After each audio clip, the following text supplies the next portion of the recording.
Welcome. Deal Doctor Livestream, Monday, 1 o'clock. Thank you for joining. We're going to start right off with breaking news. Mortgage rates are beginning to show signs of going up. In fact, at the end of last week, they rose by 1/4 point. And it's because the Federal Reserve is pulling back on tapering, which is going to cause mortgage interest rates to rise over the next year to year and a half. In fact, as I said, it jumped about 1/4 point just in the past several days. I posted a link so you can learn more about what's happening with the Fed and why it's going to impact interest rates long term in the coming months and year. Years ago, a broker told me buyers don't buy when interest rates are going down or stable. They buy when interest rates are going to start to go back up. Now, over the course of the last several years, it would seem to be enough to prove that false, because we've had a ton of buyers out there wanting to take advantage of interest rates, the low interest rates we've had. However, I want to point something out. Fear of loss is a greater motivator than the opportunity to gain. What's going to happen in the coming months? I think that buyers are going to get nervous about losing the low rates, and they're going to start acting, and we're going to see even more active buyers, more urgent buyers in the coming months. So it's really a good time to get on the phone, talk to your buyers and say, hey, let's get out and get you locked in at a low interest rate now before you may lose that, 3, 4, 6, 8 months from now. It's a great time to be in contact with your buyers and get them motivated to get into a house. So, moving on. Let's talk about promotions, donations, and giveaways. We get a lot of calls on what is legal and where do we cross the line from an occupational code standpoint. First of all, please, if you're going to get involved in anything that has to do with donations or giveaways, fishbowl drawings, any of that sort of stuff, please contact us, let us know what you're doing so that we can make sure that it falls within the bounds of legality. All promotions on giveaways, donations, and so on must be approved by 5-star. So let's just cover some high points about this. Any donations that you make must go to someone, a charity, for example, with no strings attached. The donation cannot be in exchange for a referral or anything else. If it includes a quid pro quo, it is probably violating the occupational code. Again, give it to us so we can review it and run it by Gail Anderson if we need to, but we're pretty clear on this because we've been down this road quite often. Promotions. Agents have to be very careful about offering anything of value in exchange for a non-licensed consumer doing something. Remember 2 things. We cannot pay a non-licensed consumer anything of value, and any compensation paid to an agent must go through that agent's broker. So keep that in mind when you're dealing with referrals or any programs that are going to involve providing any sort of compensation or anything of value to a consumer out there. Giveaways. Lotteries are illegal, plain and simple. If they have 3 elements, prize, chance, and consideration, in other words, there's a prize that's going to be awarded if you win, the chance that you may or may not win, and consideration, something of value given in order to enter that contest.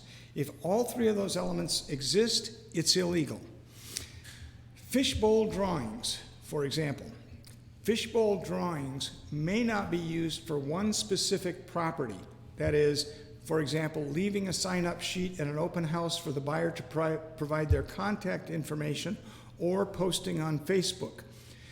Now, I just said that if it's connected with a specific house, it's illegal. So, if, for example, if you like this house to enter a drawing for a big screen TV, they are permitted if they are not connected with marketing a specific house. They are permitted at home shows, bridal shows, etc. However, the entry form may only request their contact information, not survey questions like, Are you thinking about selling your home, or do you know someone who's going to make a move? If you make an offer to like your Facebook page to enter a drawing, that may be permissible, but only if it is advertised broadly. For example, you have to have your settings set to public. If you're offering something to the public in exchange for completing a survey, it's probably a violation. Bottom line, please let us have an opportunity to look at it before you move forward, because we are well versed in this, and if we have to take it to Gail Anderson to review it for its legality, we will. But let us know so we can help out. Okay, let's talk about the listing agent who never calls you, never texts you, send no email, no response whatsoever when you send an offer to that listing agent. What happens? Well, this question came up last week, and there were a number of options that were suggested. Going to the agent's broker. Absolutely go to the agent's broker. That's your first step. The next step is sending a affidavit of presentation of offer. Now, some agents, buyer's agents, are actually sending this affidavit form to the agent and the broker at the time they send the offer over, and that's certainly an option. But according to Gail Anderson, in 2019, NAR amended the Standard of Practice 1.7 to provide that if asked by a cooperating broker to confirm that his or her offer was presented, the listing broker must respond in writing, A, affirming that the offer was presented, or B, advising that the seller has waived the ethical obligation to offer for that offer presentation. It goes on to say MLS Section 2.3 and Policy Statement 7.73 were amended at the same time to do the same thing.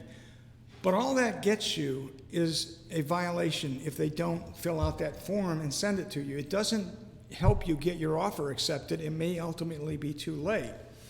However, there is in .loop under 5-star company forms. In the file 5-star company forms, you'll find an affidavit of presentation of offer. And if you send this to the broker is required to state whether the offer was presented or the seller has waived the requirement that all offers be presented. If the broker fails to complete the affidavit, it would be a violation of NAR policy. We cannot go directly to the seller. That is a COE, Code of Ethics, violation, period. No other option. Okay, Emd Disbursement. We get a lot of questions about what we need to release an EMD and when a deal falls apart. Let's pretend, for example, that it falls apart as a result of inspections. Now, the purchase agreement may say that the buyer gets their money back, refunded to them immediately if the deal falls apart due to inspections. Well, that's all well and good, except for one thing. The occupational code supersedes the purchase agreement. The state law supersedes what we put on paper. So, 5-star's policy is to have the mutual release signed by the seller, by the buyer, and by both brokers. That's the policy. Why both brokers? Well, because in some of the markets we work in, the purchase agreement and listing contracts state that if a deal falls apart, the listing broker may have the first right to some or all of the EMD to reimburse the broker for time and expenses. There are several PAs which says that if the property doesn't pass inspection, the buyer gets their EMD refunded. But as I said, the occupational code preempts that and requires that we act as a neutral party in regard to EMDs. The occupational code supersedes the language of the contract. Now, there are some very rare circumstances where the broker, 5-star, will exercise their right to release that EMD. But again, it's something that we need to present to the broker for their consideration. It's not something that we can automatically promise to a buyer. It's really important when we meet with buyers and talk with them that they understand what the hurdles are going to be to get their earnest deposit back should the deal fall apart. That it's going to require a mutual release, and until we get that, or a judgment from the court, we're not going to be able to release the EMD. And they may ultimately have to file a small claims action or a circuit court action for the return of that EMD. I know that some agents out there are using an addendum to attempt to preempt a seller from terminating an offer based on a proposal according to paragraph 15 in the West Michigan Regional Purchase Agreement. We had this situation just the other day where an agent said, is there language that we can put in an addendum regarding inspections that says that if the seller doesn't want to do these things, they can say no, but they can't terminate the contract. And yes, some agents are using some language to do that, but first of all, it's important to know what the seller's and buyer's options are when a proposal is submitted to the seller. Does the seller have the right to terminate the contract, as in the West Michigan Regional Purchase Agreement, or if the seller ignores it and refuses to agree, does the buyer have the right to terminate within the inspection period? Do you know on your purchase agreement that you use when the inspection period begins? What's the effective date of the PA? Is the inspection window counted in calendar days or business days? How do you define business days? Weekends, weekdays, but not holidays and weekends? Again, we have to know what our PA says before we can address these situations. For example, the Northern Great Lakes purchase agreements have an addendum that says inspections immediately terminate the contract. If you send a proposal as a result of inspections in the Northern Great Lakes form, it says that that contract is terminated the moment that you send that. But wait, it walks it back. It has a caveat. It goes on to say, unless the seller accepts the proposal or the buyer rescinds the proposal prior to the end date of the inspection window. In other words, it cancels the contract but then walks it back and offers the option to keep the contract alive if the seller accepts it or the buyer says, never mind, I take it back prior to the inspection window. If neither party does that, the deal is dead the day after that inspection window is closed. So it's really important to understand that. Now, back to the PA of the West Michigan Regional Purchase Agreement. Some agents are including language in their proposal regarding the inspection which attempts to preempt paragraph 15, specifically the seller's right to terminate if a buyer sends an addendum.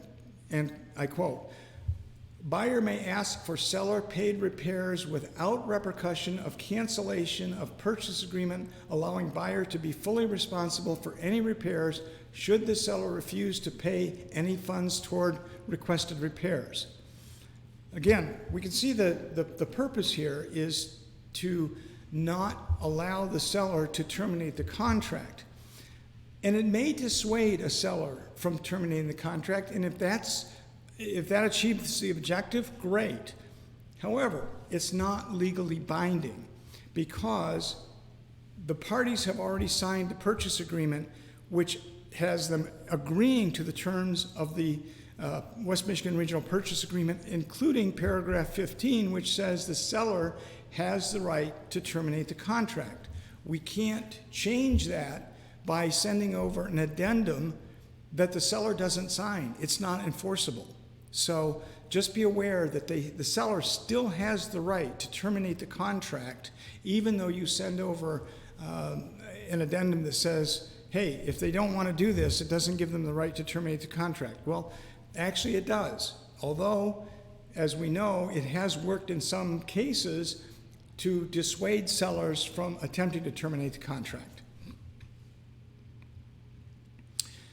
Let's talk about hold harmless.